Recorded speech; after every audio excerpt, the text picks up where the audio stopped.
এই যে দেখুন, দোকান থেকে এসেছে কাজ করে। আমি বললাম আমাকে ডাকুনি কেন, তুমি কি উত্তর দিলে? কেন ডাকুনি বলো? কেন ডাকিনি বলো তুমি। কতবার ডাকলাম শুনছিস? গাছে জল দিলাম, বাহ, কাজগুলো ঝাঁপ দিলাম, সেই তুমি তো কিছুই শোনো না। কাজ করার নামে তো ধ্যান ধ্যান খালি এখন ভিডিও নিয়ে পড়ে থাকো। টিকটক করে কেউ লাইক দেয় তোমাকে? কেউ দেবে না। কেন বলো তো? অসভ্য, উল্টো পাল্টা কথা বললে তো তুমি। একবার তুমি ডাক দাওনি কেন এসে দুপুরবেলা? তুমি আবার চলে যাবে, তাই তুমি এরম করলে কেন? গাইতে নাচতে দে।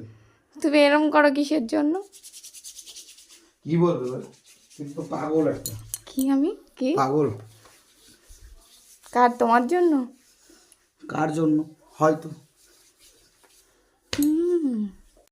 দেখো, এই যে আমাকে একটু একটু ভালোবাসে না। এই যে ভালোবাসলে আমাকে একবারও ডাকতো না, একবারও ডাকে। দেখো এই অবস্থা।